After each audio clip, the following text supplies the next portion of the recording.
quelque chose qui détruit, qui tue une personne en fait en la laissant vivante. Et c'est des traumatismes qui vont prendre des années et des années à partir. Je m'appelle Miala Bitbol, j'ai 17 ans, je viens de finir le lycée et aujourd'hui on va parler de ma santé mentale.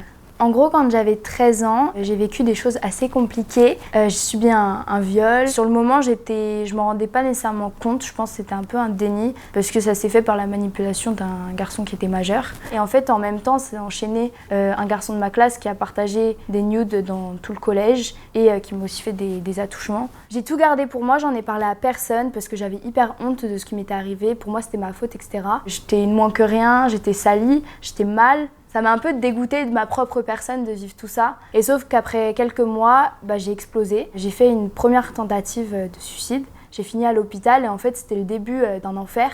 Je passais mes nuits à l'hôpital, mes journées à l'hôpital, je passais des semaines aux hôpitaux, entre les médecins, les psychiatres, les psychologues, etc. Ça a été très compliqué que ce soit pour moi ou pour mes proches parce qu'ils ont beaucoup subi à cause de ça. Et donc je suis tombée en dépression. Pendant 1 an et demi, j'étais mise sous antidépresseurs, etc.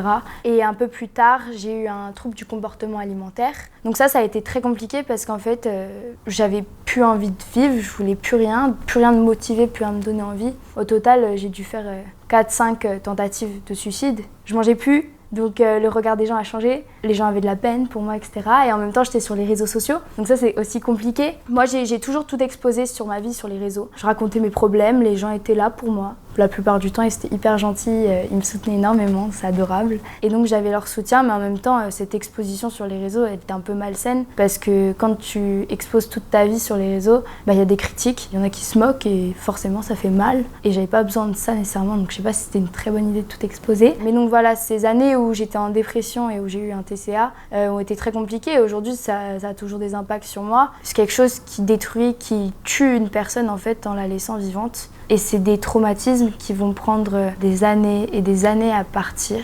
Parfois, je rechute. Parfois, souvent, je rechute. Je trouve qu'on ne se sent pas nécessairement soutenu dans ces moments-là. Moi, j'ai eu la chance d'avoir des proches, des parents, etc. qui étaient très présents et qui m'ont cru, surtout. Mais par exemple, la justice, j'ai porté plainte contre cet homme et ça a été classé sans suite. Et en fait, ça démotive énormément. On se dit que, au final, peut-être que c'est ma faute. Peut-être que j'aurais pas dû faire ci, que j'aurais pas dû faire ça. Peut-être que si je m'étais pas habillée comme ça se serait pas passé. Si j'avais dit non plus fermement, ça se serait pas passé. Mais je sais qu'au fond, c'est pas notre faute, c'est pas ma faute. Mais c'est sûr que ça laisse des traces, ça laisse beaucoup de séquelles. Il y a quelques mois, ma psychiatre m'a diagnostiqué borderline. J'ai une structure de personnalité borderline, ce qui fait que dans mon quotidien, en fait, ça m'affecte tout le temps. Je vois soit tout blanc, soit tout noir. C'est soit tout, soit rien. C'est les extrêmes tout le temps, les mises en danger, etc. C'est une hypersensibilité énorme où je peux me mettre très mal pour un rien, où je ressens tout fois 1000 et c'est pas facile à gérer pour moi et pour mes proches. Aujourd'hui, je regrette pas nécessairement ce que j'ai vécu. Pour moi, ça en fait une force. Mais c'est vrai que cette force, elle avait un coût.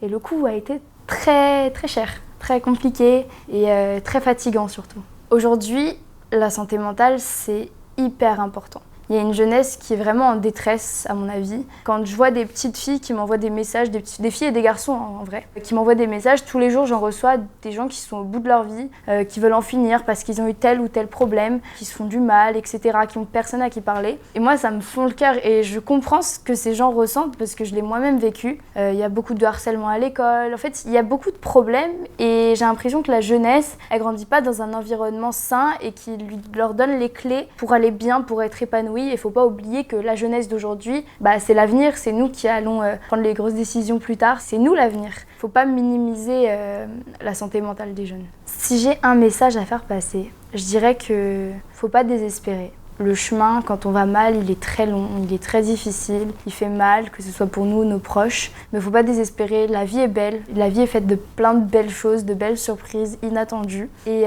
même si aujourd'hui ça va pas, même si demain ça va pas, même si dans un mois, dans un an ça va pas, c'est pas une raison pour tout arrêter ou se faire du mal ou quoi que ce soit. On s'en sort. Et voilà, faut jamais désespérer, faut jamais perdre espoir.